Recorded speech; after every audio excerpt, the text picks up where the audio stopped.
Hello दोस्तों, मैं आपका गाइड, आपका दोस्त अनुराग पांडे और आप देख रहे हैं हमारा यूट्यूब चैनल। टेस्ट सीरीज चल रही थी परफेक्शन आईएएस की और 67 प्री जो कि 8 मई को होने वाला है, वो तो बहुत ज़्यादा समय नहीं बचा है।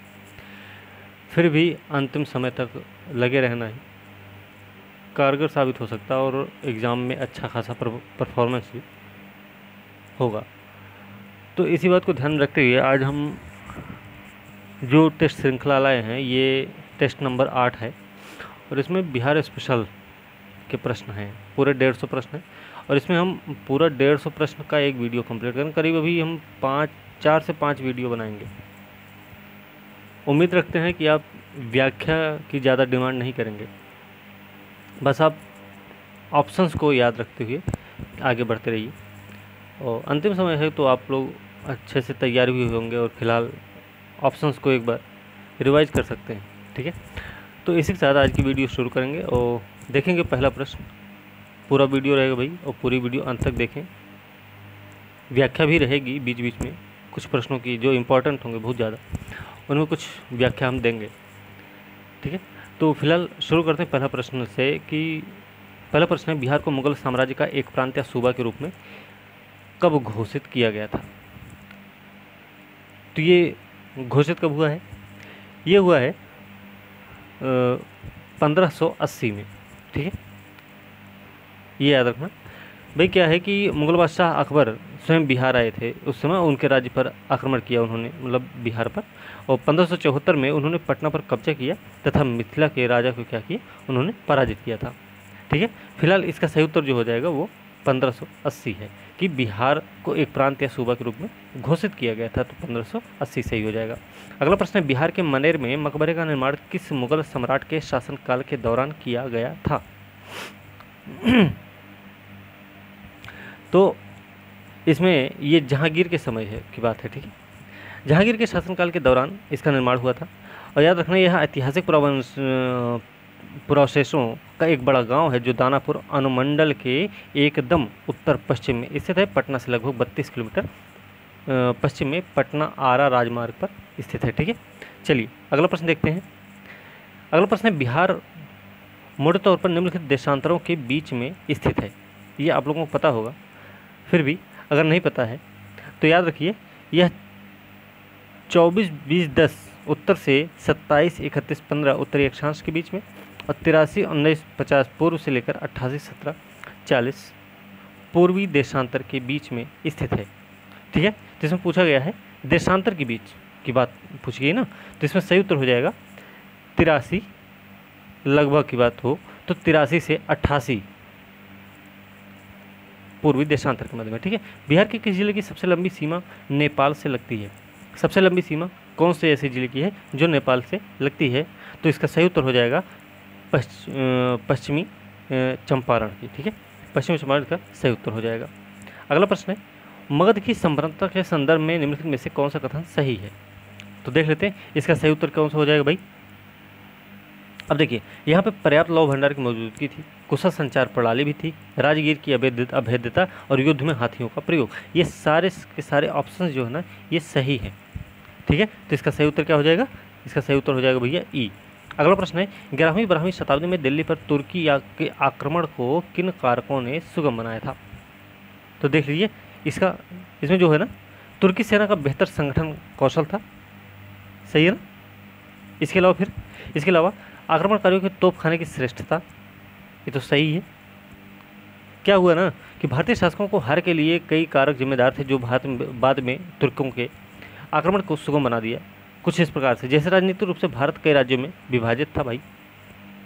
ठीक है, इससे क्या हुआ, विभाजित था तो संघर्ष भी एक दूसरे के खिलाफ चलते रहते थे। अपने आंतरिक संघर्षों का उन्हें क्या हुआ कि वो कोई भी अपने संसाधनों का पूरी तरह से उपयोग नहीं कर सके और ना ही वो विदेशी आक्रमण के विरुद्ध स्वयं एकजुट हो सके। फिलहाल इसका सही उत्तर हो जाएगा सी। ठीक है, भारतीय शासकों के आंतरिक संघर्ष। अगला प्रश्न है, मौर्योत्तर काल के बारे में निम्नलिखित कथनों में कौन सा कथन सही है? तो इसमें देख लें, तो इसमें जो सेंट थॉमस की अगुवाई में भारत में ईसाई मिशनरी गोंडो फर्निस के दरबार में आया था।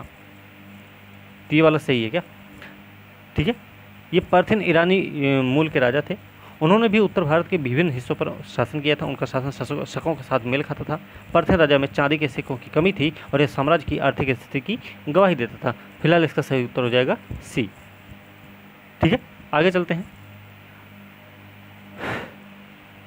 अगला प्रश्न है कि भारत के कुल भौगोलिक क्षेत्र में मतलब बिहार का हिस्सा, बिहार कितने प्रतिशत क्षेत्र पर फैला हुआ है? तो याद रखना ये 2.86% क्षेत्र पर फैला हुआ राज्य है भारत के कुल क्षेत्र का। एरिया है 94,163 वर्ग किलोमीटर।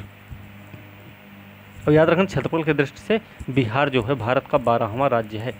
बिहार का सबसे ऊंचा स्थान कौन सा है? अगर हम देखें तो बिहार का सबसे ऊंचा स्थान है सोमेश्वर रेंज। समझ रहे हैं ना? इसकी ऊंचाई कितनी है? इसकी ऊंचाई भैया 874 मीटर, याद रखना। ठीक है, अगला प्रश्न है चौर। दरअसल गोखुर झील या नदियों के प्रत्यक्त चैनल होते हैं और चौर ज़्यादातर निम्नलिखित में से कहाँ पाए जाते हैं?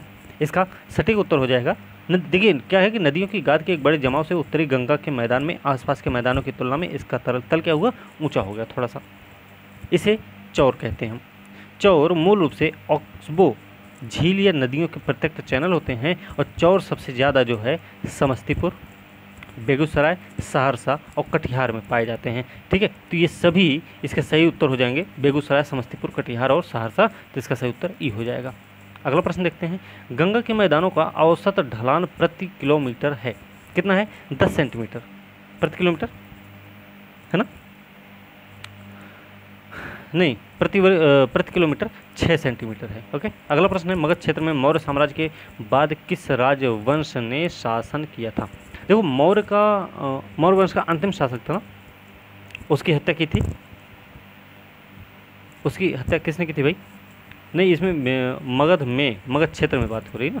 हाँ ठीक है, तो मगधों के बाद शुंग शासक जो कि पुष्यमित्र शुंग था, बृहद्रथ की हत्या करके 184 ईसा पूर्व में अपनी जो स्थिति मतलब अपने वंश की नींव डाली थी। इसने पुष्यमित्र शुंग नाम है इसका। अगला प्रश्न है निम्नलिखित में से कौन पुष्यमित्र शुंग के बारे में सही नहीं है? तो देखिए शुंग वंश की स्थापना इसने की थी, ये तो सही है। ठीक है, इसमें जो सटीक होगा ना कि वह क्षत्रिय था, क्षत्रिय नहीं था। शुंग वंश के बारे में बताया जाता है कि वो ब्राह्मण था, भारद्वाज गोत्र का। ठीक है, तो ये क्षत्रिय नहीं था भैया, यही इसका सही उत्तर हो जाएगा। बाकी उसने मौर्य राजा बृहद्रथ की हत्या की थी, यूनानियों को 2 बार खदेड़ दिया था, ये सब सही है। चलिए अगला प्रश्न है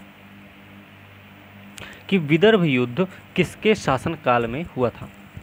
जो विदर्भ युद्ध ना 184 ईसा पूर्व में हुआ था, याद रखना। और ये इस समय शासक था पुष्यमित्र शुंग, तो इसका सही उत्तर हो जाएगा ए। अगला प्रश्न है बिहार में रेल सेवा कब शुरू हुई थी? बिहार में अगर रेल सेवा की बात करें तो 1860 से 62 में हावड़ा से मुगल सराय के बीच में, जो कि साहेबगंज, भागलपुर, पटना, बक्सर से होकर जाती है, इसको जोड़ने के लिए रेल सेवा शुरू की गई थी। किसको भैया? साहेबगंज, भागलपुर, पटना, बक्सर होते हुए मुगल सराय से हावड़ा तक। ठीक है, सही उत्तर हो गया 1860 से 62। अगला प्रश्न, पुष्यमित्र शुंग का परिवार मौर्य के डैश क्षेत्र का राज प्रतिनिधि था। तो क्या था भाई ये? अब देख लेते हैं इसका। देखिए ये जो है ना विदिशा क्षेत्र का राज प्रतिनिधि था। ठीक है, पुष्यमित्र शुंग, सही उत्तर ये हो जाएगा। अगला प्रश्न देख लेते हैं कि कण्व वंश का शासनकाल था। कण्व वंश का शासनकाल क्या था भाई? तो देखिए कण्व वंश का जो शासनकाल है ना 72 से लेकर 27 BC तक है, याद रखना, मतलब 45 साल तक। वासुदेव, कण्वों ने क्या किया? वासुदेव का अधीन सत्ता संभाली, जो देवभूति के अमात्य हुआ करते थे। तो इसका सही उत्तर क्या हो जाएगा? 72 से 27। ठीक है, अगला प्रश्न है निम्न में से किसने कण्व वंश की स्थापना की थी? तो हमने बताया था अभी वासुदेव नाम दिया था, वासुदेव, या उसी को वसुमित्र भी कहते हैं। सही उत्तर हो जाएगा ए। अगला प्रश्न है निम्नलिखित में से कौन चेदी वंश के बारे में सही है? चेदी वंश जो कि उड़ीसा का है, खारवेल, इसी को महामेघवाहन भी कहते हैं। खारवेल ने इस राजवंश की स्थापना की थी, बात सही है। नहीं, खारवेल ने नहीं की थी, ये गलत है। राजधानी पैठन थी, ये भी सत्य नहीं है। हाथी गुम्फा शिलालेख प्राकृत भाषा ब्राह्मी लिपि में लिखा गया है। अच्छा डी वाला देखें, अगर डी वाला इसका सही है। ठीक है। डी वाला क्या है, महामेघवाहन चेदी वंश के अंतिम, नहीं ये भी गलत है। तो इसका सही उत्तर क्या हो जाएगा, सही उत्तर है हाथी गुम्फा शिलालेख प्राकृत और भाषा है और ब्राह्मी लिपि में लिखा गया था। सही उत्तर सी हो जाएगा। देखिए ध्यान रखिए कि चेदी वंश कलिंग क्षेत्र में था। प्रथम जो राजा हुआ ज्ञात तो राजा था महामेघवर्मन या महामेघवाहन था। राजधानी इसकी कलिंग नगर थी। खारवेल सबसे महत्वपूर्ण शासक था। आपको याद रखना खारवेल जो है जैन मत का संरक्षक था। एक एक्स्ट्रा पॉइंट याद रखना। राजपुर नहर परियोजना का हिस्सा है। राजपुर देखिए कोसी बैराज नेपाल के सुनसारी जिले के भीमनगर में कोसी नदी पर यह स्थित है। ठीक है, याद रखना। तो किसका है, ये है पूर्वी कोसी नहर का हिस्सा। राजपुर नहर परियोजना का हिस्सा पूर्वी कोसी नहर है। ठीक है, अगला प्रश्न क्या है, युग्म सुमेलित नहीं है, हमें ये बताना है इसमें। तो देख लेते हैं भाई। शाहबाजगढ़ी देखिए खरोष्ठी है ना, सही है वो, तो उसमें कोई गलत नहीं है। तो इसमें गलत पूछा गया ना। तो देखिए इसमें जो है गिरनार यूनानी में नहीं है भाई। ठीक है, गिरनार कहाँ भैया, गुजरात में है ना। तो याद रखना इसका सही उत्तर सी हो जाएगा। बाकी कंधार में अरमाइक है, शाहबाजगढ़ी खरोष्ठी है, बैराट है ब्राह्मी, बैराट या भाब्रू स्तंभ जिसमें अशोक खुद को मगध का सम्राट बताता है। ये बात आप ध्यान रखना। अगला प्रश्न है कौन सा कथन सत्य है, देख लेते हैं। देखिए इसमें जो जूनागढ़ शिलालेख है ना, इसमें काठियावाड़ क्षेत्र में झील निर्माण का उल्लेख, कौन सी झील भैया, सुदर्शन झील है। इसके अलावा जूनागढ़ अभिलेख से ये भी जानकारी मिलती है चंद्रगुप्त मौर्य का जो साम्राज्य था ना वो पश्चिम क्षेत्र तक फैला हुआ था। इसके अलावा एक चीज़ और की जानकारी है कि ये जो चंद्रगुप्त मौर्य था ना, इसका एक राज्यपाल था पुष्यगुप्त नाम था उसका, जिसने सौराष्ट्र और अनर्त क्षेत्र पे सिंचाई के लिए बांध का निर्माण करवाया था। इस भी जानकारी इसमें दी गई है। तो इसका सही उत्तर हो जाएगा ए। अगला प्रश्न है बिंदुसार का धार्मिक झुकाव अधिक बताया गया है, किसकी तरफ बताया गया, बिंदुसार, बिंबिसार नहीं, बिंदुसार की बात कर रहे हैं यहाँ पे, ये हमें ध्यान रखना है। तो बिंदुसार जो है ना आजीवकों की ओर सबसे ज़्यादा झुकाव था इसका, तो आजीवक संप्रदाय याद रखना। मखली घोषाल इसके संस्थापक रहे। इसका मत क्या है, इसका मत जो है ना वो नियतिवाद पर आधारित है। ठीक है, सही उत्तर हो गया ए। अगला प्रश्न क्या है, पटना उच्च न्यायालय के पहले मुख्य न्यायाधीश कौन थे। बिहार स्पेशल भैया अच्छा खासा प्रश्न पूछा जाता है, तो थोड़ा सा याद रखना। दोनों 8वां और 9वां पेपर बिहार स्पेशल से संबंधित है। ठीक है, चलिए अगला प्रश्न है कि पटना उच्च न्यायालय के पहले मुख्य न्यायाधीश कौन थे। तो पटना उच्च न्यायालय के पहले मुख्य न्यायाधीश थे सर एडवर्ड मेनर्ड चैम्स चैमियर, नाम है इनका। सही उत्तर डी हो जाएगा। अगला प्रश्न है निम्न में से कौन सी सूचना इंडिका के बारे में सत्य नहीं है। देखिए इसने सामाजिक विभाजन किया 7 वर्गों में, नगर प्रशासन का विस्तृत विवरण दिया, सही है। मेगास्थनीज ने लिखा था, भी सही। मेगास्थनीज यूनानी राजा मिनांडर का राजदूत था, ये गलत है। मेगास्थनीज मिनांडर का राजदूत नहीं था। ठीक है, तो इसका सही उत्तर हो गया डी, ये गलत है ऐसा। ठीक है, चलिए अगला प्रश्न देखते हैं। बुद्ध की प्रसिद्ध शिष्य हैं सारिपुत्र का जन्म हुआ था।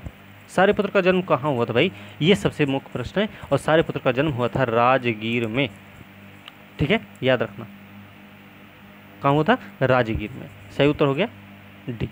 अगला प्रश्न, मौर्य साम्राज्य का केंद्रीय दरबार कहाँ स्थित है। ये कहाँ पे है भैया, ये पाटलिपुत्र में होगा, क्योंकि केंद्रीय दरबार की बात हो रही है। अगला प्रश्न देखते हैं।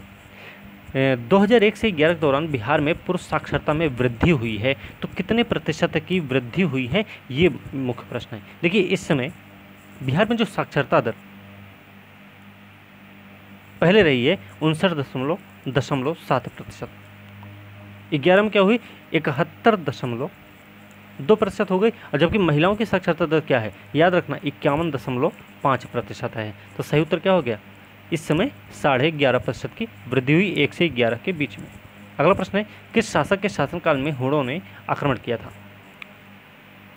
तो हुणों ने कब आक्रमण किया, ये आक्रमण हुआ, हुणों का पहला आक्रमण हुआ था 455 ईस्वी में स्कंदगुप्त के समय में। तो सही उत्तर हो जाएगा सी। बस समझ रहे, चलिए स्कंदगुप्त कौन है, गुप्त वंश का शासक है। अगला प्रश्न, सती प्रथा का पहला अभिलेखी साक्ष्य कहाँ से मिलता है। तो सती प्रथा का पहला अभिलेख साक्ष्य मिलता भैया एरण अभिलेख से। और याद रखना इसमें जानकारी दी गई है कि कोई एक मंत्री है गुप्त काल का कोई मंत्री है, उसी की पत्नी के द्वारा किए गए सती मतलब के सती होने का साक्ष्य मिलता है यहाँ पे। ठीक है, तो सही उत्तर हो जाएगा ए, एरण अभिलेख। मध्य प्रदेश में है, याद रखना, 510 ईस्वी का है। इसमें महिला की सती प्रथा होने को उल्लेख मिलता है। गोपराज है, एक युद्ध सेनापति है, इसी की पत्नी के बारे में बताया गया है। ठीक है, अगला प्रश्न है, चंद्रगुप्त द्वितीय ने किसकी सहायता से गुजरात और काठियावाड़ पर विजय प्राप्त की थी? चंद्रगुप्त द्वितीय ने किसकी सहायता से गुजरात और काठियावाड़ पर विजय प्राप्त की थी? तो इसका सही उत्तर क्या होगा? इसमें देखो, रुद्रसेन की मृत्यु हुई 390 ईस्वी में। प्रभावती गुप्त ने अवयस्क पुत्र दिवाकर और दामोदर सेन के रक्षक के रूप में वाकाटक साम्राज्य का नियंत्रण किया। प्रभावती गुप्त नाम है इनका। उसने अपने पिता चंद्रगुप्त द्वितीय को गुजरात काठियावाड़ पर नियंत्रण पाने में मदद की थी। कौन? प्रभावती गुप्त नाम है इसका। ठीक है, याद रखना। अगला प्रश्न है, नालंदा विश्वविद्यालय की स्थापना किसने की थी? नालंदा विश्वविद्यालय की स्थापना भैया कुमार गुप्त ने की थी। इसका सही उत्तर हो जाएगा ए। ठीक है, चलिए अगला प्रश्न देखते हैं कि जनसंख्या घनत्व में सभी राज्यों के शासित प्रदेशों में बिहार का स्थान कौन सा है? तो सभी राज्य केंद्र शासित प्रदेशों में अगर देखा जाएगा तो वैसे तो राज्यों में बिहार का पहला स्थान है, लेकिन राज्य केंद्र शासित प्रदेशों में बिहार का जो आएगा इस समय, इसमें जैसे दिल्ली है पहला स्थान, चंडीगढ़ दूसरा, पुडुचेरी तीसरा, दमन दीव है, लक्षद्वीप आएगा, फिर बिहार आएगा। तो इसमें क्या कितने हो गए? अब देखिए, दिल्ली है 1, चंडीगढ़ 2, पुडुचेरी 3, दमन दीव 4, लक्षद्वीप 5 और बिहार का नंबर होगा 6वां।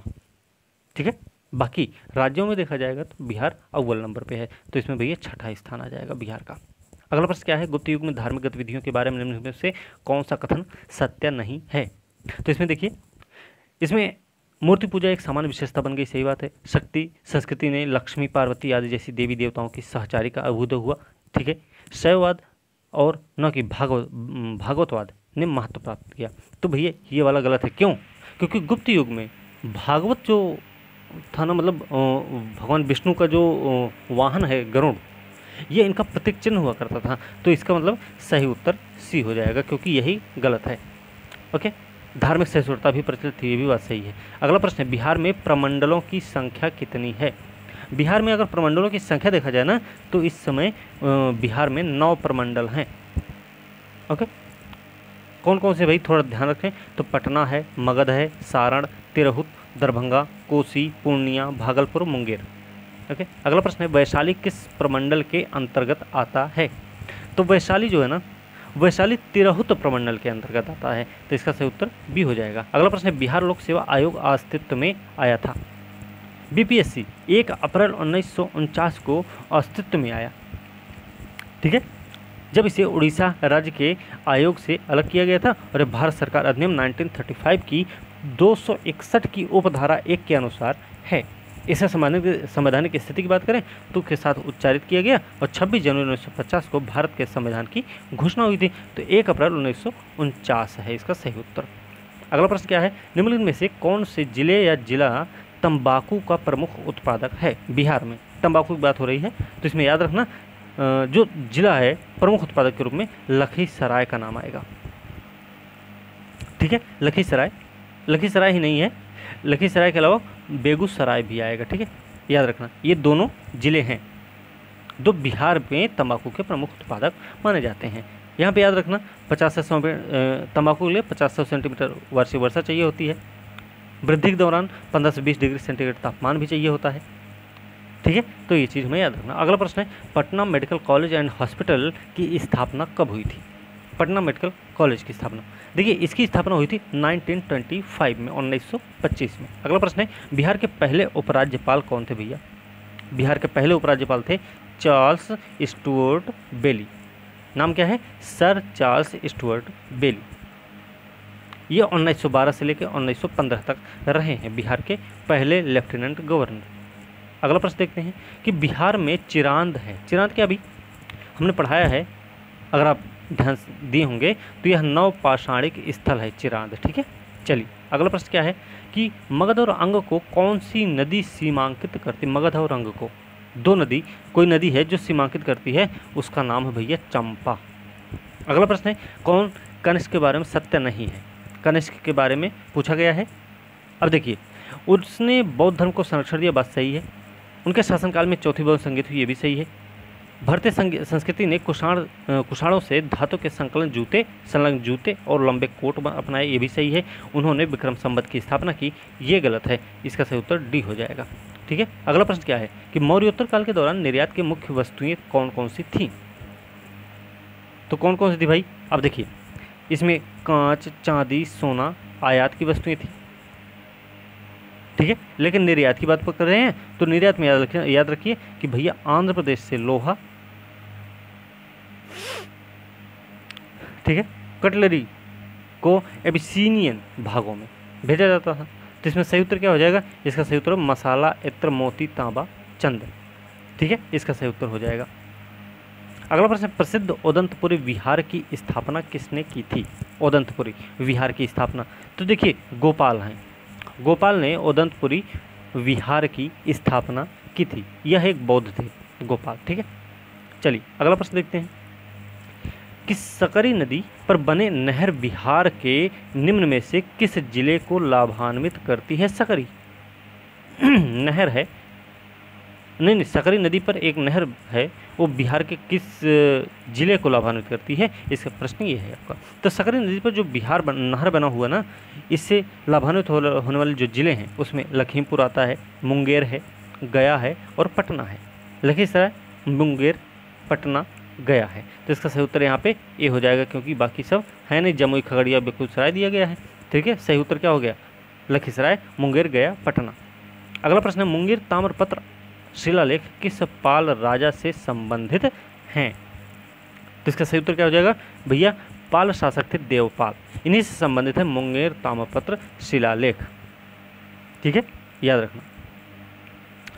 चलिए अगला प्रश्न, बख्तियार खिलजी के शासनकाल के दौरान सेन राजवंश का शासक कौन था? भैया लक्ष्मण सेन था कि बल्लाल सेन था? आपको इसका सही उत्तर देना है। तो देखिए इसका सही उत्तर है लक्ष्मण सेन। बख्तियार खिलजी के समय सेन वंश का शासक था लक्ष्मण सेन, जिसको हम लक्षण देव भी कहते हैं। ठीक है, याद रखना इसको भी। चलिए अगला प्रश्न क्या है, किस पाल राजा ने सुवर्ण द्वीप के राजा बालपुत्र देव के साथ मैत्रीपूर्ण संबंध स्थापित किए थे? तो इसका सही उत्तर क्या हो जाएगा? देवपाल नाम है इसका। ठीक है, सही उत्तर हो जाएगा देवपाल। इसने सुवर्ण द्वीप के बालपुत्र देव के साथ मैत्रीपूर्ण और सांस्कृतिक संबंध स्थापित किए। बालपुत्र देव ने नालंदा में एक मठ का निर्माण किया और उनके अनुरोध पर देवपाल ने इसके रख रखाव के लिए 5 गाँव दिए भी थे। सही उत्तर हो जाएगा देवपाल। ठीक है, अगला प्रश्न क्या है, बिहार में पहला दूरदर्शन प्रसारण केंद्र कहाँ स्थापित किया गया था? तो बिहार का पहला टेलीविजन प्रसारण केंद्र की स्थापना हुई थी मुजफ्फरपुर में। ठीक है, चलिए अगला प्रश्न देखते हैं कि आजीवक कौन थे भाई? बुद्ध के समकालीन बौद्धों से अलग हुई शाखा चारवाक शंकराचार्य द्वारा स्थापित। देखिए शंकराचार्य या चारवाक से संबंधित नहीं है, ये याद रखना। ये जो है ना बुद्ध के समकालीन मत हैं। ठीक है, सही उत्तर ए हो जाएगा। आगे है कि मगध का अंतिम नंद शासक जिसे चाणक्य की सहायता चंद्रगुप्त मौर्य ने उखाड़ फेंका, ये सबको पता हो, बहुत सिंपल प्रश्न है। तो भैया धनानंद था। याद रखना नंद वंश में 9 शासक हुए थे, इसलिए इसको नवनंद वंश भी कहा जाता है। अगला प्रश्न, मगध का अंतिम महान शासक वंश कौन था? तो अंतिम महान शासक वंश कौन था भाई? तो याद रखना इसका नाम है गुप्त। ठीक है, चले आगे।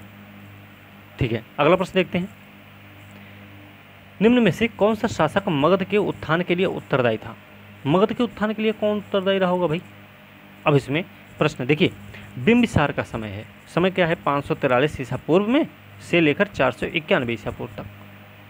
ठीक है, तो इसका सही उत्तर हो जाएगा बिंबिसार। बिंदुसार नहीं, बिंबिसार। बिंदुसार तो मौर्य साम्राज्य वाला है ना। चलिए अगला प्रश्न है, बिहार पंचायती राज अधिनियम 2006 के अनुसार 2 ग्राम सभा बैठकों के बीच की अधिकतम अवधि कितनी हो सकती है? तो 2 ग्राम सभा के बीच की अधिकतम अवधि जो होगी वो होगी भैया 3 महीने की। सही उत्तर हो जाएगा 3 महीना। अगला प्रश्न, दरभंगा और गया में नगर सुधार न्यास की स्थापना की गई थी। दरभंगा और गया में नगर सुधार न्यास की स्थापना हुई थी, तो ये कब हुई थी? तो इसका सही उत्तर क्या हो जाएगा? इसका सही उत्तर हो जाएगा 1984 में। ठीक है, चलिए अगला प्रश्न है, भारत में लोहे के प्रयोग के सबसे प्राचीन प्रमाण कहाँ मिले? कहाँ मिले भाई? अब देखिए ये मिला भैया अतरंजी खेड़ा में। अतरंजी खेड़ा काली नदी के तट पर एक प्रागैतिहासिक और ऐतिहासिक खुदाई वाला पुरातात्विक स्थल है। इसकी पहचान पहली बार 1862 में सर अलेक्जेंडर कनिंघम द्वारा की गई थी, लेकिन 1962 में R.C. गौर द्वारा इसकी खुदाई की गई थी। सही उत्तर हो जाएगा अतरंजी खेड़ा। ठीक है, अगला प्रश्न है, बुद्ध ने अपने जीवन के अंतिम वर्षा काल में कहाँ निवास किया था? तो अंतिम वर्षा जो उन्होंने बिताई थी, ये कई बार प्रश्न पूछा गया है। सही उत्तर हो जाएगा उसका कहाँ पे? वैशाली में। तो इसका सही उत्तर हो जाएगा वैशाली। ठीक है, चलिए अगला प्रश्न देखते हैं। अगला प्रश्न है, सप्तपर्णी गुफा स्थित है। तो सप्तपर्णी गुफा कहाँ भैया? ये बिहार में है। बिहार में कहाँ है? नालंदा जिले में है। ठीक है, ओके, नालंदा जिला में। नालंदा जिला मतलब राजगीर पर्वत। ठीक है, तो सही उत्तर हो गया राजगृह में। ठीक है, अगला प्रश्न क्या है, निम्न में से कौन मगध साम्राज्य की राजधानी नहीं थी? देखिए, कौशाम्बी नहीं रही कभी। गिरिब्रज राजगृह एक ही नाम है। पाटलिपुत्र भी राजधानी रही दूसरी, उसके बाद फिर से बनी वैशाली, फिर से बनी गिरिब्रज राजगृह। ठीक है, तो सही उत्तर कौशाम्बी हो जाएगा, जो कि राजधानी नहीं थी कभी। अगला प्रश्न है, मगध के किस प्रारंभिक शासक ने सिंहासन के लिए अपने पिता को मार डाला, फिर उसी कारण के लिए अपने ही पुत्र द्वारा भी मारा गया था? तो नाम क्या है? नाम होगा अजातशत्रु का। अजातशत्रु का नाम आएगा, तो इसका सही उत्तर बी हो जाएगा। इस वंश को पितृहंता वंश भी कहा जाता। अजातशत्रु के वंश को अजातशत्रु ने क्या किया? बिंबिसार को मारा था, और अजातशत्रु को फिर उदयन ने मार दिया। ठीक है, तो याद रखना। अगला प्रश्न क्या है, मुचिलिंडा झील। मुचिलिंडा झील है, बिहार में ही होगी। तो बिहार में मुचलिंडा झील कहाँ है? तो मुचलिंडा झील जो है ना, महाबोधि मंदिर से 3 किलोमीटर दक्षिण में है और बिहार के गया जिले में स्थित है। तो सही जगह हो गई बिहार में गया जिला।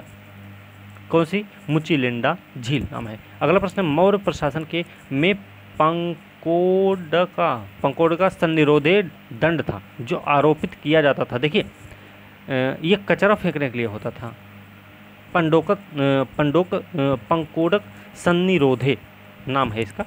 तो ये कचरा फैलाने के लिए दंड मिलता था लोगों को, है ना। इसका सही उत्तर क्या हो जाएगा? इसका सही उत्तर हो जाएगा सी। अगला प्रश्न है, कुषाण राजा कनिष्क का राज्याभिषेक कब हुआ था? कनिष्क का राज्याभिषेक कब हुआ था भाई? सबसे मुख्य प्रश्न है। ठीक है, तो इसका सही उत्तर क्या हो जाएगा? इसका सही उत्तर हो जाएगा भैया 78 ईस्वी, 78 ईस्वी में। अगला प्रश्न, कर्नाट वंश ने बिहार के किस हिस्से पर शासन किया था?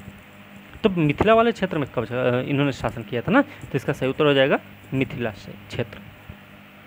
इसने 1097 में अपनी सत्ता स्थापित की मैथिल वंश नाम से। वंश की 2 राजधानियाँ थी भैया, एक तो थी सिमरौनगढ़ जो नेपाल के 12 जिले में पड़ती है, और एक थी दरभंगा जो कि बिहार में ही है। राज्य ने उन क्षेत्रों को नियंत्रित किया जिन्हें हम आज भारत के बिहार राज्य और नेपाल में तिरहुत मिथिला के नाम से भी जानते हैं। ठीक है, सही उत्तर हो जाएगा मिथिला। अगला प्रश्न क्या है, निम्नलिखित में से कौन बौद्ध धर्म से संबंधित नहीं है?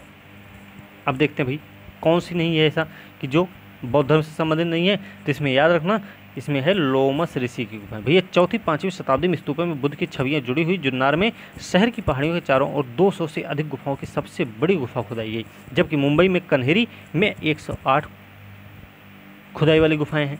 सबसे महत्वपूर्ण स्थान है अजंता, पितलखोरा, एलोरा, नासिक, भाजा, जुन्नार, कारला। लोमस ऋषि का जो गुफा है ना, इसका संबंध है आजीवक संप्रदाय से। तो सही उत्तर हो जाएगा बी। अगला प्रश्न क्या है, निम्नलिखित में से कौन मौर्य साम्राज्य के 5 प्रमुख राजनीतिक केंद्रों में से एक है?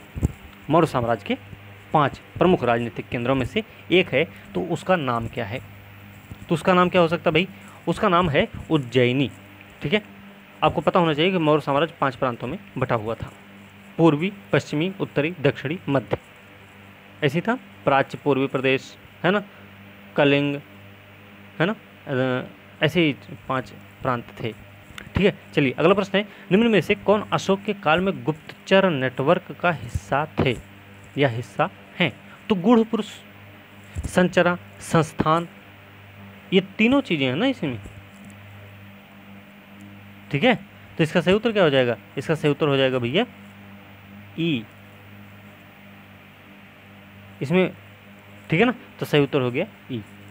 एक चीज़ और याद रखना, ये महामात्य पसरपा वाला भी ऑप्शन सही होगा। ठीक है, चलिए अगला प्रश्न क्या है, अनुसूचित जाति की सबसे कम जनसंख्या बिहार के किस जिले में पाई जाती है? अनुसूचित जाति की सबसे कम जनसंख्या बिहार के किस जिले में पाई जाती है? तो बिहार में सबसे कम आबादी जो है SC की, वो है शिवहर।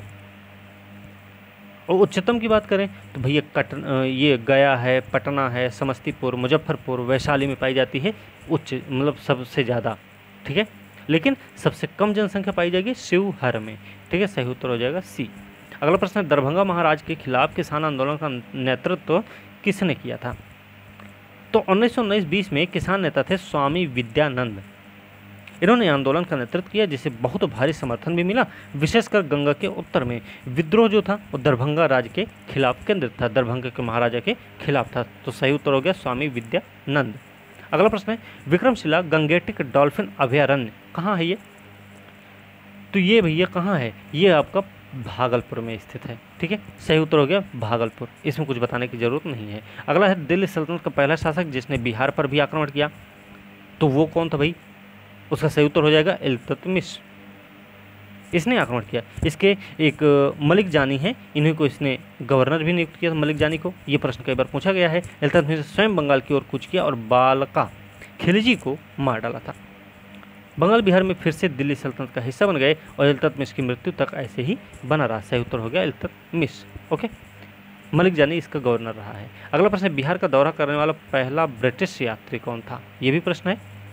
तो इसका सही उत्तर क्या हो जाएगा? इसका सही उत्तर हो जाएगा रॉल्फ फिच, ठीक है, रॉल्फ फिच इसका सही उत्तर हो जाएगा। कब आया था भैया? 1584 में।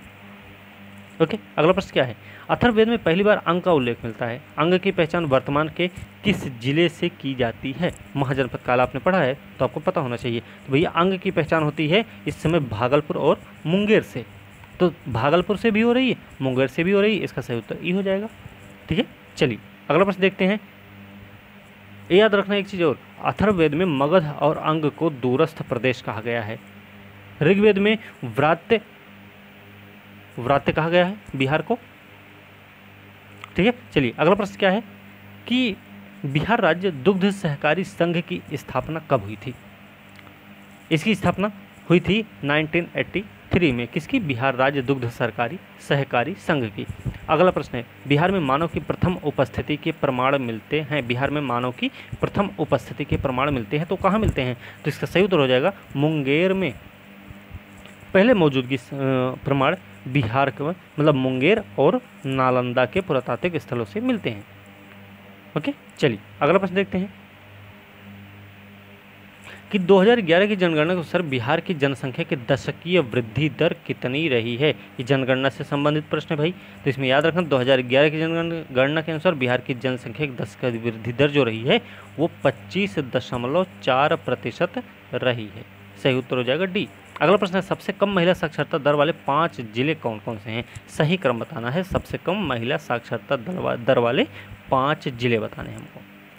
तो देखिए सबसे पहले नंबर आएगा सहरसा का, फिर आएगा मधेपुरा का, फिर आएगा पूर्णिया का, फिर आएगा सीतामढ़ी, उसके बाद अररिया आएगा। तो इसका सही उत्तर क्या हो गया? सहरसा, मधेपुरा, पूर्णिया, सीतामढ़ी और अररिया, इसका सही उत्तर हो गया बी, ठीक है। अगला प्रश्न क्या है, 2011 की जनगणना के अनुसार बिहार के निम्न में से किस जिले में जनसंख्या की दशकीय वृद्धि दर सबसे अधिक रही है? किस जिले में रही भाई? ये सबसे अधिक जो दशकीय वृद्धि दर रही ना वो मधेपुरा में रही है। और दशकीय वृद्धि कितनी रही है? 25.4%। याद रखना, तो मधेपुरा में सबसे ज़्यादा दशकीय वृद्धि दर हुई है। अच्छा आगे, बिहार के निम्नलिखित में से किस जिले में जनसंख्या घनत्व सबसे कम है? जनसंख्या घनत्व सबसे कम कहाँ है भाई? ये भी एक प्रश्न है। तो बिहार का सबसे कम जनसंख्या घनत्व वाला जिला है कैमूर। याद रखना कितना है यहाँ का? 488 व्यक्ति प्रति वर्ग किलोमीटर। सही उत्तर हो गया कैमूर। अगला प्रश्न क्या है, तुगलक के शासनकाल के दौरान एक सक्षम प्रशासक मलिक इब्राहिम बाया का दरगाह स्थित है, ये कहाँ पे है? बिहार में है। तो ये कहाँ पे भैया? देखिए ये जो है ना, ये तीर्थ पीर पहाड़ी बिहार शरीफ के शीर्ष पर स्थित है, जिसे लगभग 600 साल पहले बनाया गया था। याद रखना, इब्राहिम मलिक 1339 के आसपास भारत आया और दिल्ली सल्तनत मोहम्मद तुगलक के अधीन एक जनरल के रूप में काम भी किया। इसने यहाँ पे कई सारी लड़ाइयाँ लड़ी। तो ये कहाँ पे भैया? ये है बिहार शरीफ में। अगला प्रश्न है, बिहार में चीनी मिट्टी कहाँ पाई जाती है? अब देखिए, तो बिहार में जो चीनी मिट्टी पाई जाती है ना, अगर चीनी मिट्टी देखें, समृद्ध भंडार भागलपुर और मुंगेर में है। तो भागलपुर में भी है और मुंगेर में भी है, इसका सही उत्तर ये हो जाएगा चीनी मिट्टी। अगला प्रश्न है, 14वीं शताब्दी में फिरोज शाह तुगलक ने किस वंश का शासन स्थापित करने में मदद की थी? बिहार की बात कर रहे हैं। कहीं और की नहीं, बिहार, बिहार स्पेशल चल रहा है, ठीक है। तो इसका सही उत्तर क्या हो जाएगा? इसमें देखिए 14वीं शताब्दी में फिरोज शाह तुगलक ने ओइनवारा वंश का शासन स्थापित करने में मदद की थी। उसने हाजी इलियास के नाम से प्रसिद्ध बंगाल के सुल्तान शमूद्दीन को अपदस्थ कर दिया और तिरहुत में सुगांव के ओइनवारा राजवंश के संस्थापक कामेश्वर को बहाल किया। तो ओइनवारा वंश का संस्थापक कौन था भैया? कामेश्वर था। सही उत्तर हो गया बी। बिहार में निम्न में से कौन सा महाजनपद 8 शासक कुलों का संघ था? तो कौन था भाई इसमें? तो इसका सही उत्तर हो जाएगा ना, इसमें देखिए 10 गणराज्यों में से वज्जी गणराज्य एक सुस्थापित संघ थी जो बुद्ध के समय की है। इसमें उग्र हुए, भोज हुए, ज्ञात्रिक हुए, इक्ष्वाकु हुए, विदेह हुए, कौरव हुए, लिच्छवी और वज्जी शामिल थे। तो इसका सही उत्तर क्या हो गया? वज्जी इसका सही उत्तर है, ठीक है। अगला प्रश्न देखते हैं। पटना के पहले अंग्रेज मजिस्ट्रेट कौन थे भाई? पटना के पहले अंग्रेज मजिस्ट्रेट थे चार्ल्स फ्रांसिस ग्रैंड।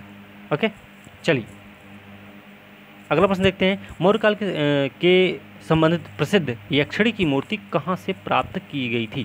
देखो दीदारगंज पटना, सही है क्या? तो देखिए हाँ, दीदारगंज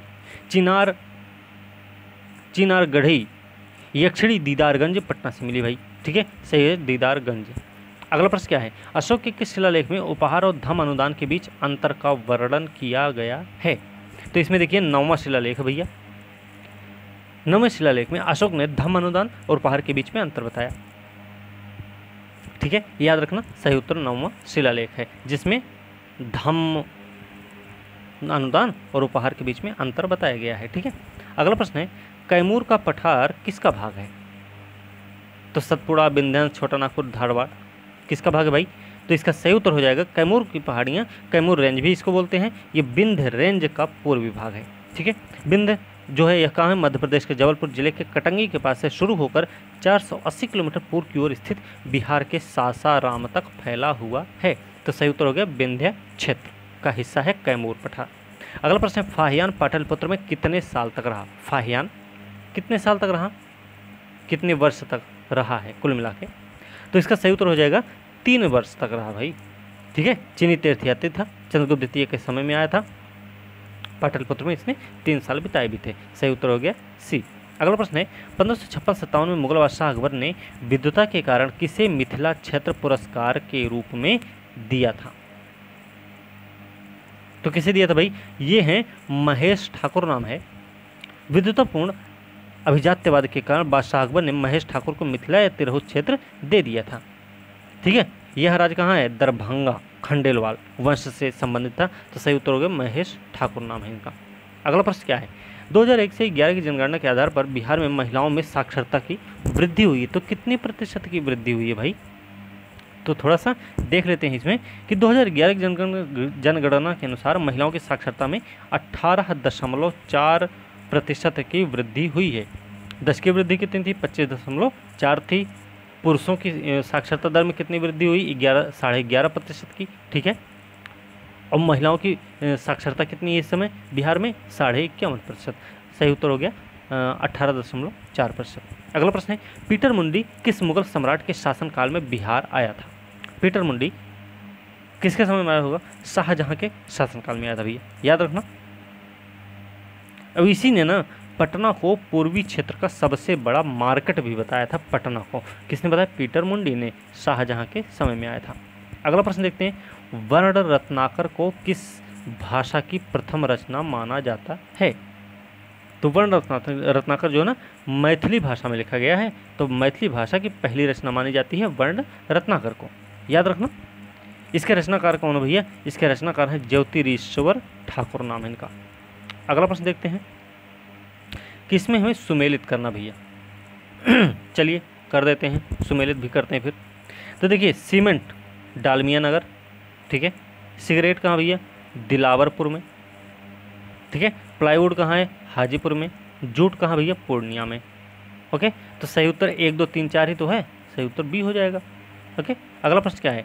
नगमत आसफी नामक पुस्तक किस लोकगीत से संबंधित है? नगमत आसफी नाम है किस लोकगीत से संबंधित है। देख लीजिए, सारण जिले को पूर्वी राग का जन्म स्थान माना जाता है, पूर्वी राग का।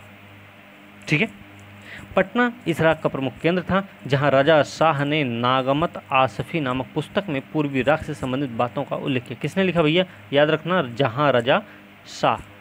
ठीक है, ओके, तो सही उत्तर क्या हो गया, पूर्वी राग नाम है। नगमत आसफी किससे संबंधित है, पूर्वी राग से संबंधित है। अगला प्रश्न है, विद्यापति ने भूपरिक्रिया और पुरुष परीक्षा की रचना की थी किस भाषा में। तो विद्यापति ने संस्कृत भाषा में भूपरिक्रिया लिखी और दूसरी कौन सी, पुरुष परीक्षा की रचना की थी संस्कृत भाषा में। याद रखना, विद्यापति ने लिखी है। ओके, चलिए अगला प्रश्न है, किस सिख गुरु ने पाहुल प्रणाली शुरू की थी, पाहुल प्रणाली। तो पाहुल प्रणाली शुरू करने वाले थे गुरु गोविंद सिंह, क्योंकि गुरु गोविंद सिंह बिहार से संबंधित है, पटना जिले से। ठीक है, इसलिए सही उत्तर इसका गुरु गोविंद सिंह हो जाएगा। ऐसे भी थोड़ा सा तुक्का लगा सकते हैं, क्योंकि बिहार स्पेशल संबंधित है। ठीक है, अगला प्रश्न है, बिहार कोकिला पद्मश्री से सम्मानित विंध्यवासिनी देवी द्वारा स्थापित विंध्य कला मंदिर की स्थापना का उद्देश्य क्या था। ये बढ़िया प्रश्न है कि लोकगीतों को नई ऊंचाई देने वाली विंध्यवासिनी देवी ने 1949 में लड़कियों को पढ़ाने, संगीत की शिक्षा देने के लिए विंध्य कला मंदिर की स्थापना की थी। कब की थी, 1666 में। नहीं, ये हुई थी, इन्होंने इसकी स्थापना की थी 1949 में। ठीक है, तो किस लिए की थी, लड़कियों को पढ़ाने के लिए, लड़कियों की शिक्षा के लिए। सही उत्तर सी हो जाएगा। अगला प्रश्न है, बिहार के किस राष्ट्रीय राजमार्ग को ईस्ट वेस्ट कॉरिडोर में शामिल किया गया है। तो किसको शामिल किया गया भाई, अब देखिए, बिहार से गुजरने वाले NH-28 और NH-31 को पूर्वी पश्चिमी कॉरिडोर के अंतर्गत शामिल किया जाता है। NH-28 क्या है, मोतिहारी, मुजफ्फरपुर, बरौनी से होकर जाता है। NH-31 कहाँ जाता है भैया, नवादा, बिहार शरीफ, बख्तियारपुर, खगड़िया और पूर्णिया से होकर गुजरता है।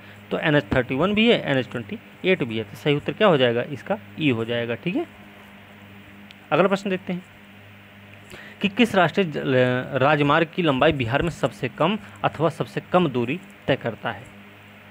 जो सबसे छोटा हो या सबसे कम दूरी तय करता हो, ऐसा कोई प्रश्न आ जाए तो याद रखना, इसमें NH-57A कितना लंबा होगा, ये है मात्र 13 किलोमीटर लंबा बस। ठीक है, तो सही उत्तर सी हो जाएगा। अगला प्रश्न है, जूट बिहार के किस कृषि जलवायु क्षेत्र में उपजाया जाता है। जूट बिहार के किस कृषि जलवायु क्षेत्र में उपजाया जाता है। तो इसका सही उत्तर क्या होना चाहिए, इसका सही उत्तर हो जाएगा भैया, कृषि जलवायु क्षेत्र सेकंड में। ठीक है, सही उत्तर हो गया बी। अगला प्रश्न है, बिहार का कौन सा जिला सर्वाधिक जनसंख्या दशकीय वृद्धि में शामिल नहीं है। तो देखिए, मधेपुरा में तो सबसे ज़्यादा सही है, वो तो दशकीय वृद्धि, लेकिन और कौन सा है जो शामिल नहीं है इसमें, ये वाला प्रश्न पूछा गया है। तो देखिए, गोपालगंज जिला है जिसमें सबसे कम दशकीय वृद्धि हुई है, कितनी, 19.2%। ओके, लेकिन मधेपुरा में सबसे ज़्यादा हुई थी, कितनी, 31.2%। किशनगंज में भी हुई 30.40%, अररिया में हुई 30.25%। तो भैया इसका सही उत्तर क्या हो जाएगा, गोपालगंज। अगला प्रश्न है, निम्न में से कौन सा जिला बिहार में न्यूनतम पुरुष साक्षरता दर के साथ पहले स्थान पर आता है। न्यूनतम पुरुष साक्षरता दर के साथ पहले स्थान पर आता है, तो उसका सही उत्तर क्या हो जाएगा, उसका सही उत्तर हो जाएगा पूर्णिया। सबसे कम पुरुष साक्षरता दर वाला जिला है। यहाँ पे पुरुष साक्षरता कितनी है, 59.06%। रोहतास में सबसे अधिक पुरुष साक्षरता है भैया, कितनी है, 82.88%। रोहतास में साक्षरता दर भी सबसे अधिक है, याद रखना 73% है। सहरसा में सबसे कम महिला साक्षरता दर है, सहरसा में सबसे कम महिला साक्षरता है। ठीक है, सही उत्तर क्या हो जाएगा इसका, पूर्णिया। अगला प्रश्न है, बिहार के किन दो अग्रणी जिलों में तैरता सौर ऊर्जा संयंत्र स्थापित किया गया है। देखिए, जल जीवन हरियाली के तहत बिहार के दरभंगा और सुपौल में। ठीक है, पहला तैरता सौर ऊर्जा संयंत्र स्थापित किया गया है। ओके, तो याद रखना दरभंगा और सुपौल इसका सही उत्तर हो जाएगा। अगला प्रश्न क्या है, निम्नलिखित में से कौन बिहार का राज्य पक्षी है। बिहार का राज्य पक्षी कौन सा है, गौरैया है, पहाड़ी मैना, ग्रेट बस्टर्ड, मोर है। तो भैया गौरैया है। ठीक है, सही उत्तर हो गया ए। याद रखना ये दिल्ली का भी राज्य पक्षी है। ठीक है, चलिए अगला प्रश्न देखते हैं। अगला प्रश्न है, बिहार कार्बन उत्सर्जन को कम करने के लिए पाथवे परियोजना पर काम करने वाला पहला राज्य बन गया। सही है, इस परियोजना को पूरा करने का लक्ष्य निर्धारित किया गया। तो कब निर्धारित है, ये है भैया 2040 तक। ठीक है, भारत सरकार ने क्या किया, शून्य कार्बन उत्सर्जन ये किया है उन्होंने 2070 तक के लिए। ठीक है, अगला प्रश्न है बिहार के कितने जिलों को आकांक्षित जिलों में शामिल किया गया है? कितने जिलों को आकांक्षित जिला में शामिल किया गया भैया? तो इसमें 13 जिले आते हैं। ठीक है, याद रखना। अगला प्रश्न क्या है? अगला प्रश्न देखते हैं कि बिहार के किस जिले को इको एग्रीकल्चर अवार्ड 21 से सम्मानित किया गया है? कौन सा? इको एग्रीकल्चर अवार्ड से सम्मानित किया गया है। तो इसका सही उत्तर हो जाएगा ना रोहतास। सही उत्तर हो गया रोहतास। ठीक है, याद रखना बिहार के कृषि विज्ञान केंद्र रोहतास को पराली प्रबंधन की दिशा में उत्कृष्ट कार्य के लिए सम्मान दिया गया है। अगला प्रश्न है टाल क्षेत्र फैला है, कहाँ फैला भैया? तो टाल क्षेत्र ना बिहार के पटना जिले के अंतर्गत मोकामा में एक विशाल भूमिखंड है और कई लोग इसे दुनिया का सबसे बड़ा ताल क्षेत्र मानते हैं। यह मानसून दौरान गंगा के बैक वाटर तक फैला हुआ है और दर्शकों को समुद्र का आभास देता भी है। अन्य मौसम के दौरान यह कृषि के लिए भी बहुत ही उपजाऊ क्षेत्र मुहैया करवाता है। तो कहाँ भैया? पटना वाले में है, पटना से लखीसराय तक है। ठीक है, याद रखना। सही उत्तर हो गया ए। एक चीज़ और याद रखना कि ताल क्यूल हरोहा नदी बेसिन में स्थित है और 1062 वर्ग किलोमीटर के क्षेत्र में फैला हुआ है। ठीक है, चलिए अगला प्रश्न क्या है? बिहार को मुख्यतः कौन कौन से भूकंपीय क्षेत्रों में बांटा गया है? देखिए 2 क्षेत्र में भूकंपीय क्षेत्र में इसको बांटा गया है। कौन कौन सा है वो? 4 है और 5 है। ठीक है, सही उत्तर हो जाएगा ए। अगला प्रश्न क्या है? बिहार का पहला खादी मॉल पटना में स्थापित हुआ है। इसमें से कौन से अन्य 2 जिले हैं जहां खादी मॉल खोलने की अनुमति दी गई है? तो 2 जिले और हैं भैया जहां पे खुलेगा कौन सा खादी मॉल। पहला तो पटना में है लेकिन 2 और हैं, तो वो कहाँ हैं? पूर्णिया में है और गया में है। ठीक है, अगला प्रश्न क्या है कि बिहार के उस पर्वतारोही का क्या नाम है जिसने हाल ही में किलिमंजारो पर्वत पर तिरंगा फहराया? किलिमंजारो पर्वत पर तिरंगा फहराया है, उसका नाम है, नालंदा जिले के रहने वाले भैया, नाम है अभिषेक रंजन। अभिषेक रंजन नाम है। कहाँ के रहने वाले हैं? ये हमने अभी बताया आपको कि नालंदा जिले के हैं भाई। अगला प्रश्न क्या है? बिहार विधानसभा चुनाव 2020 में सर्वाधिक विधायी सीटें जीतकर सबसे बड़ी पार्टी कौन बनी? तो इसका सही उत्तर हो जाएगा राजद, RJD, राष्ट्रीय जनता दल। ओके, कितनी सीटें जीती थी भाई राजद ने? ना देखिए सबसे ज़्यादा सीटें यहाँ पे जीती हैं। ठीक है, सबसे बड़ी पार्टी बन के आई थी यहाँ पे। ओके, 2020 वाले चुनाव में। इसके अलावा बीजेपी में ने 74 सीट हासिल की है, जदयू ने 43 सीट पाई थी। ठीक है, अगला प्रश्न देख लेते हैं, इसका सही उत्तर क्या हो जाएगा? RJD। अगला प्रश्न है भारत में पहली महिला ट्रांसजेंडर पीठासीन अधिकारी कौन है? इसका सही उत्तर क्या हो जाएगा? बिहार में पटना की रहने वाली है मोनिका दास। ठीक है, ये भारत की पहली महिला ट्रांसजेंडर पीठासीन अधिकारी बन गई हैं। उन्होंने बिहार विधानसभा चुनाव में पीठासीन अधिकारी के रूप में काम भी किया था। नाम क्या भैया? मोनिका दास। अगला प्रश्न है पटना हाईकोर्ट के शताब्दी भवन का उद्घाटन किसने किया? तो इसका उद्घाटन किसने किया भैया? सर्वोच्च न्यायालय के मुख्य न्यायाधीश न्यायमूर्ति शरद बोबडे ने पटना हाईकोर्ट में शताब्दी भवन का उद्घाटन किया था। भवन के निर्माण में लगभग 230.94 करोड़ रुपए खर्च हुए थे। किसने किया था? शरद अरविंद बोबडे नाम है, जो कि हमारे भारत के 47वें मुख्य न्यायाधीश रह चुके हैं। ठीक है, 48वें मुख्य न्यायाधीश कौन है, इनका नाम बताना है आपको। अगला प्रश्न है बिहार में पाल युग की मूर्ति हाल में कहाँ से प्राप्त की गई है? तो बिहार में नवादा क्षेत्र है। ठीक है, तो नवादा क्षेत्र के कौकौल ब्लॉक में काले पत्थर से बनी नर आकृति की पाल युग की मूर्ति मिली है। कहाँ से? नवादा में। ओके, चलिए अगला प्रश्न क्या है कि किस दशक में बिहार में जनसंख्या में कमी देखी गई? कौन सा दशक ऐसा रहा है जब बिहार में जनसंख्या में कमी देखी गई? तो ये कौन सा सही इसका होगा? इसमें है 1911 से 21 के बीच में ऐसा देखा गया था। ठीक है, वैसे महाविभाजन का वर्ष बोलते हैं 1921 को, याद रखना, जनसंख्या का महाविभाजन वर्ष बोला जाता है। अगला प्रश्न है निम्न में से कौन से सिख गुरु का जन्म पटना में हुआ था? ये सबको पता होगा, गुरु गोविंद सिंह नाम है इनका। अगला प्रश्न है बिहार का कौन सा जिला बिहार के पड़ोसी पूर्वी और दक्षिणी राज्यों के बीच की सीमा का निर्धारण, पूर्वी और दक्षिणी सीमा का निर्धारण करता है? तो कौन सा है भाई? देखिए पूर्वी भी हो और दक्षिणी भी हो, मतलब पश्चिम बंगाल भी रहेगा, झारखंड भी होगा वो। तो भैया पश्चिमी चंपारण बिल्कुल नहीं हो सकता, किशनगंज बिल्कुल नहीं होगा, कटिहार और जमुई में से एक है, लेकिन कौन सा है? वो है भैया कटिहार। ठीक है, सही उत्तर हो गया कटिहार। चलिए, याद रखना ये पश्चिम बंगाल और दक्षिण में झारखंड के साथ सीमा बनाता है। ठीक है, कुल 3 जिले किशनगंज, पूर्णिया, कटिहार ये ऐसे हैं जो पश्चिम बंगाल के साथ अपनी सीमा बनाते हैं। किशनगंज, पूर्णिया, कटिहार, ठीक है, पश्चिम बंगाल के साथ सीमा बनाते हैं। अगला प्रश्न क्या है? निम्नलिखित में से बिहार का कौन सा जिला राजधानी पटना के साथ अपनी सीमा साझा नहीं करता है? तो इसका सही उत्तर क्या होगा? बिहार का। अब इसमें देखिए बेगूसराय, नवादा, अरवल, लखीसराय दिया गया है, इसके आधार पे हमको बताना है। तो इसकी एक बात याद रखना कि नवादा जिला ना पटना के साथ अपनी सीमा साझा नहीं करता है। ठीक है, पटना के साथ सीमा साझा करने वाले जो जिले हैं उनका नाम है भैया सारण, भोजपुर, अरवल, जहानाबाद, नालंदा, लखीसराय, बेगूसराय, समस्तीपुर और वैशाली। ठीक है, तो ये सब करते हैं, लेकिन नवादा ऐसा जिला है जो सीमा साझा नहीं करता है। ठीक है, अगला प्रश्न क्या है? निम्नलिखित में से बिहार का कौन सा प्रमंडल जिलों की संख्या के आधार पर बाकी से भिन्न है?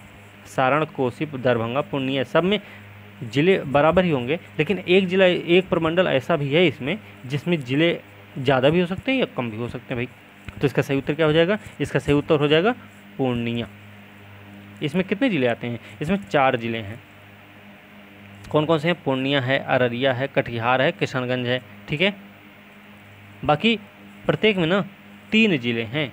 सारण में भी 3 है, दरभंगा में भी 3 है, कोसी में भी 3 है। अगला प्रश्न क्या है? झारखंड में प्रवेश करने के दौरान गंगा नदी बिहार के डैश जिले के साथ साथ झारखंड के साहेबगंज के साथ सीमा बनाती है। तो जाहिर सी बात है भाई, कौन के साथ सीमा बनाएगी? ये कटिहार के साथ बनाती होगी, है ना। तो कटिहार है बिहार का, साहेबगंज है झारखंड का। ठीक, सही उत्तर हो जाएगा कटिहार। अगला प्रश्न क्या है?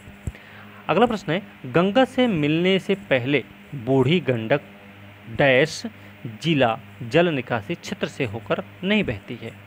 तो इसका सही उत्तर क्या हो जाएगा? देखिए भाई, बूढ़ी गंडक ना सोमेश्वर की पहाड़ी से निकल रही है। ठीक है, पश्चिमी चंपारण, पूर्वी चंपारण, मुजफ्फरपुर, दरभंगा, समस्तीपुर जिले से बहती हुई अंत में खगड़िया जिले में गंगा नदी से मिल जाती है। यह जो है उत्तर बिहार की सबसे तेज बहने वाली नदी भी है। तो याद रखना यहाँ पे सही उत्तर हो जाएगा भागलपुर। बाकी दरभंगा, समस्तीपुर, मुजफ्फरपुर होते हुए बहती ही है ना। अगला प्रश्न है निम्न में से कौन सी नदी बिहार उत्तर प्रदेश के बीच सीमा का निर्धारण करती है? तो गंगा तो कर ही रही है, सरयू भी करती है, गंडक भी करती है, तीनों तो कर रही ना। गंगा, सरयू, गंडक ये तीनों करते हैं बिहार उत्तर प्रदेश के बाद सीमा का निर्धारण। सही उत्तर हो जाएगा ई। अगला प्रश्न है विदेशी यात्री सुलेमान के यात्रा वृत्तांत में किस पाल शासक का वर्णन किया गया? सुलेमान आया हुआ था, तो कौन से शासक का वर्णन इसने किया भाई? अब देखिए, सुलेमान का यात्रा वृत्तांत पाल शासक हैं देवपाल, इनकी कहानी बताता है ये। सही उत्तर हो जाएगा सी। चलिए अगला प्रश्न देखते हैं कि पाल वंश के दूसरे संस्थापक के रूप में किस पाल शासक को जाना जाता है? अब देखिए भैया क्या है, 988 में महिपाल राजा बन जाता है। पाल वंश का दूसरा संस्थापक भी है। चोल शासक राजेंद्र चोल ने उसे पराजित किया और उनके निधन के बाद पाल वंश का पतन भी हो जाता। तो नाम क्या भैया? नाम है महिपाल प्रथम। सही उत्तर हो जाएगा ए। नहीं, ये है महिपाल प्रथम, डी हो जाएगा। ठीक है, 127 नंबर देख लीजिए। चलिए अगला प्रश्न क्या है कि मिथिला में किस पाल शासक के शासनकाल में कर्नाट वंश की स्थापना हुई थी? कर्नाट वंश की जब स्थापना हुई मिथिला में तो उस समय पाल वंश का शासक था महिपाल प्रथम। तो महिपाल प्रथम के समय में 2 चीज़ें हो गई। एक तो हुआ कि पाल वंश का दूसरा संस्थापक था महिपाल, और महिपाल के ही समय में कर्नाट वंश की स्थापना भी हुई थी। ओके, चलिए अगला प्रश्न देखते हैं कि तुगरिल तुगन ने कर्नाट वंश के किस शासक के कार्यकाल के दौरान एक असफल सैन्य अभियान चलाया था? तुगरिल तुगन नाम है इसका, किसके समय में चलाया था? उस समय कौन कर्नाट वंश का शासक था भाई? तो इसका सही उत्तर हो जाएगा, इसका सही उत्तर है राम सिम्हा। देखिए इस समय जो तिब्बती यात्री धर्म स्वामीन के यात्रा वृत्तांत से पता चलता है कि तुगरिल तुगन ने राजा राम सिम्हा के शासनकाल के दौरान एक असफल सैन्य अभियान चलाया था। ओके, चलिए तो सही उत्तर हो गया राम सिम्हा नाम है। अगला प्रश्न क्या है? विद्यापति ने डैश के शासक के संरक्षण में अपनी काव्य रचना की थी।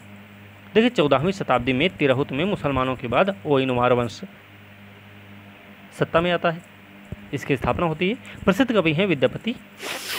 उक्त वंश के राजा थे, इसी ओइनवार वंश के राजा थे शिव सिंह के ही संरक्षण में इन्होंने अपनी काव्य रचना की थी। तो नाम क्या है? ओइनवार वंश। नाम शासक का क्या नाम है? तो नाम है शासक का शिव सिंह। ठीक है, अगला प्रश्न है 2020 में बिहार की मातृ मृत्यु दर कितनी है? तो कितनी भाई? ये है 149। ओके, सही उत्तर हो जाएगा डी। अगला प्रश्न देखते हैं। अगला प्रश्न है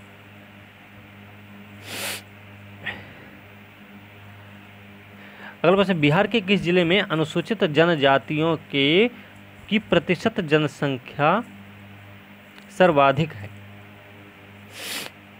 तो इसमें देख लेते हैं। जमुई है, पश्चिमी चंपारण है, पूर्वी चंपारण भी है और औरंगाबाद है। तो इसमें कौन सा सही हो जाएगा भाई? इसमें देखिए जमुई, पश्चिमी चंपारण, पूर्वी चंपारण और औरंगाबाद। तो इसका सही उत्तर जो हो जाएगा ना, दरभंगा। ये दरभंगा जिला के बेरी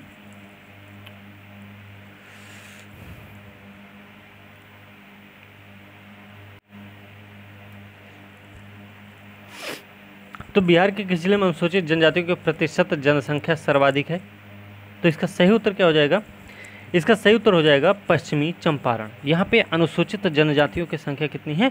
सर्वाधिक है भैया। सबसे अधिक अनुसूचित जनजातियों की संख्या पाई जाती है यहीं, कहाँ पे? पश्चिमी चंपारण में। ठीक है, चलिए अगला प्रश्न है 16 महाजनपदों में से कितने बिहार में थे? कितने महाजनपद बिहार में है भाई? ये हैं 3, है ना? 3 ही तो हैं। सही उत्तर हो जाएगा ए। अगला प्रश्न क्या है? अब इनके तीनों के नाम बताने, नाम और राजधानी भी बतानी है आपको। ठीक है, अगला प्रश्न, भारत में मूर्तिकला के लिए किस युग को स्वर्ण युग माना जाता है? मूर्तिकला के लिए स्वर्ण युग माना जाता है। तो इसका सही उत्तर हो जाएगा गुप्त काल। ठीक है, गुप्त काल को भारत में मूर्तिकला के लिए स्वर्ण युग माना जाता है। ठीक है, अगला प्रश्न देख लेते हैं कि बिहार में मूंग की फसल की खेती कब की जाती है? मूंग की फसल की खेती बिहार हो या यूपी हो, सब में एक ही समय होगा ना? तो ये होगी रबी और खरीफ के बीच में। ठीक है, सही उत्तर हो गया सी। 60 से 75 सेंटीमीटर वार्षिक वर्षा भी चाहिए होती है इसके लिए, सबसे उपयुक्त मानी जाती है ना। गर्म शुष्क जलवायु की भी आवश्यकता होती है इसको। ठीक है, सही उत्तर हो जाएगा सी। अगला प्रश्न क्या है? बिहार में फेल्सपार कहाँ पाया जाता है? बिहार में फेल्सपार मुख्य रूप से देखा जाए तो बांका जिले में पाया जाएगा फेल्सपार। अगला प्रश्न है बिहार के तीसरे कृषि रोड मैप के अनुसार 21-22 तक गेहूं की लक्ष्य उत्पादकता क्या है? लक्ष्य उत्पादकता कितनी भाई? बिहार तीसरा कृषि रोड मैप 17 से 22 के बीच में ठीक निकाला है। चावल की अपेक्षित उत्पादकता 35 क्विंटल प्रति हेक्टेयर है, 35 क्विंटल प्रति हेक्टेयर चावल की, और गेहूं की है 31 क्विंटल प्रति हेक्टेयर, जबकि दलहन की क्या है? 10 क्विंटल। तिलहन की कितनी है? 15 क्विंटल। तो गेहूं की कितनी है? 31, जबकि चावल की है 35, दाल की है 10 और तिलहन की है 15। ओके, अगला प्रश्न है शेरशाह का मकबरा का आकार में डैश है? कैसा है भाई शेरशाह का मकबरा? शेरशाह का मकबरा ना अष्टकोणीय मकबरा है। ठीक है, तालाब के बीच में बना हुआ है, सासाराम में बना हुआ है। ये सब हमें याद रखना है, और याद ये भी रखना कि इंडो इस्लामिक वास्तुकला का उदाहरण है। इसका वास्तुकार था मीर मोहम्मद अलीवाल खान, डिज़ाइन किया इसी ने। ओके, और ये बना कब? 1540 से लेकर 1545 के बीच में बना था। इसका मतलब क्या है? इसका मतलब ये है कि शेरशाह सूरी तब जिंदा भी था, क्योंकि 1545 में मरा है वो, है ना? ये भी याद रखना है। चलिए अगला प्रश्न, निम्न में से कौन सी नहर प्रणाली नेपाल के सप्तरी जिले को सिंचाई की सुविधा प्रदान करती है? तो कौन सी नहर प्रणाली ऐसी है भाई जो इसको ऐसी सुविधा दे रही? तो ये है भैया पश्चिमी कोसी नहर। ये जो है नेपाल के सप्तरी जिले को सिंचाई की सुविधा देती है। ठीक है, चलिए सुमेलित करना फिर से हमें। अगला प्रश्न देख लेते हैं। इसमें सोना, पेट्रोलियम, एस्बेस्टस, डोलोमाइट ये सब दिए गए हैं, इन सबको हमें मिलाना है। तो देखिए सोना जो पाया जाता है मुंगेर में मिलता है। ठीक, पेट्रोलियम कहाँ मिलेगा? किशनगंज में मिलेगा। तो हम बी का क्या किए? तीसरा मिला दिए। अच्छा, बी का अगर तीसरा कर देते हैं तो अभी 2 ऑप्शन है फिलहाल, लेकिन सोना मुंगेर में है तो इसमें एक ही ऑप्शन में ए का पहला है और बी का तीसरा दिख रहा है, तो इसका सही उत्तर डी होना चाहिए, है ना। तो एस्बेस्टस गया में पाया जाएगा क्या? एस्बेस्टस गया में हो जाएगा। डोलोमाइट कहाँ हो जाएगा? तो बचा हुआ जिला है रोहतास। ठीक है, चलिए अगला प्रश्न क्या है? सौरठ मेला निम्न में से किस जिले में आयोजित होता है? सौरठ मेला है तो ये लगता है भैया मधुबनी जिला में। सही उत्तर हो गया बी। ठीक है ना, ध्यान रखना। इसे विवाह बाजार के रूप में भी जाना जाता है, ये भी ध्यान रखना। ओके, चलिए अगला प्रश्न है, मेची नदी किसकी सहायक है भाई? मेची नदी नेपाल और भारत से होकर बहने वाली एक सीमा पार नदी है। ये महानंदा की सहायक है। सही उत्तर हो गया महानंदा। मेची महानंदा की सहायक है। अगला प्रश्न क्या है? वशिष्ठ नारायण पुल किस नदी पर बना हुआ है? वशिष्ठ नारायण पुल, तो वशिष्ठ नारायण पुल जो है ना वो सोन नदी पर है। ठीक है, अगला प्रश्न है, हेमेटाइट ग्रेड का लौह अयस्क पाया जाता है। हेमेटाइट ग्रेड का लौह अयस्क पाया जाता है, वो बिहार में मिलता है। तो कहाँ पे मिलता है बिहार में? बिहार में भागलपुर में मिलता है हेमेटाइट ग्रेड का लोहा। वैसे बिहार में देखा जाए भागलपुर और जमुई में भी है। ठीक है, जहाँ गया और जमुई में मैग्नेटाइट प्रकार का लौह अयस्क पाया जाता है, वहीं दूसरे भागलपुर में क्या पाया जाता है? हेमेटाइट प्रकार का पाया जाता है। तो भागलपुर में हेमेटाइट पाया जाता है और मैग्नेटाइट कहाँ मिलता है? गया और जमुई में। ओके, चलिए अगला प्रश्न, मौर्य द्वारा पराजित होने पर निम्न में से कौन सा उपहार के रूप में यूनानियों द्वारा नहीं दिया गया था? नहीं दिए तो क्या नहीं दिए थे भैया? ये इन्होंने अरब नहीं दिए थे, बाकी सब चीज़ दिए थे। काबुल भी, हेरात, कंधार, ये सब दे दिए थे। ठीक है, चलिए जस्टिन ये सब बताते हैं फिलहाल। अगला प्रश्न क्या है? सारण कमिश्नरी में कितने जिले हैं? सारण कमिश्नरी में कितने जिले हैं भाई? तो सारण कमिश्नरी में 3 जिले आते हैं। ठीक है, राज्य की एक प्रशासनिक भौगोलिक इकाई होती है। ठीक है, और प्रमंडल का प्रशासनिक मुख्यालय है छपरा। सारण का प्रशासनिक मुख्यालय छपरा में है, ये भी याद रखना है। इसमें सारण जिला, छपरा जिला भी इसे कहते हैं, सीवान जिला भी है, गोपालगंज जिला भी आता है इसमें। ठीक है, अगला प्रश्न है, बाल सुंदरी मिट्टी पाई जाती है। बाल सुंदरी मिट्टी कहाँ पाई जाती है? नाम है कि मिट्टी का नाम है भैया? चलिए, बाल सुंदरी मिट्टी है, इसको ये बांगर मिट्टी का एक प्रारूप होता है, याद रखना। ये मुख्य रूप से किशनगंज, पूर्णिया, सहरसा, दरभंगा, मुजफ्फरपुर और पश्चिमी चंपारण में पाई जाती है। तो कहाँ कहाँ मिल रही है? मुंगेर में भी पाई जाती है, पूर्णिया, किशनगंज, दरभंगा, सहरसा, मुजफ्फरपुर, पश्चिमी चंपारण में भी पाई जाती है। तो सही उत्तर क्या हो जाएगा? पूर्णिया हो जाएगा ना इसका सही उत्तर। पूर्णिया नहीं, दरभंगा इसमें दिया गया ऑप्शन है ना। चलिए अगला प्रश्न क्या है? निम्न में से कौन सा जिला गेहूं का प्रमुख उत्पादक है? कौन सा जिला गेहूं का सबसे बड़ा उत्पादक भाई? तो सबसे बड़ा उत्पादक गेहूं का है रोहतास, नाम है इसका। ठीक है, अगला प्रश्न, मुजफ्फरपुर किस नदी के किनारे? मुजफ्फरपुर किस नदी के किनारे स्थित है? तो मुजफ्फरपुर ना 12मासी एक नदी है, नाम है बूढ़ी गंडक। ठीक है, इसी के तट पर स्थित है भैया। बूढ़ी गंडक जो है सोमेश्वर पहाड़ी से निकलती है। सही उत्तर हो गया सी, बूढ़ी गंडक। अगला प्रश्न है, ऋग्वेद में बिहार के लिए निम्न में से किस शब्द का प्रयोग किया गया है? तो कीकट और व्रात्य, 2 शब्दों का प्रयोग बिहार के लिए ऋग्वेद में किया गया है। सही उत्तर हो गया बी। अगला प्रश्न है, लोमस ऋषि गुफा स्थित है। तो कहाँ है ये लोमस ऋषि की गुफा जो है ना? ये लोमस ऋषि गुफा, इसी कुटी भी कहते हैं इन्हीं की, भारतीय राज्य बिहार में जहानाबाद जिले के बराबर पहाड़ियों मानव निर्मित बराबर गुफाओं में से एक है। सही उत्तर हो गया बी। ओके, तो इसी के साथ भैया ये 150 प्रश्न बिहार स्पेशल से संबंधित कंप्लीट हो चुके हैं।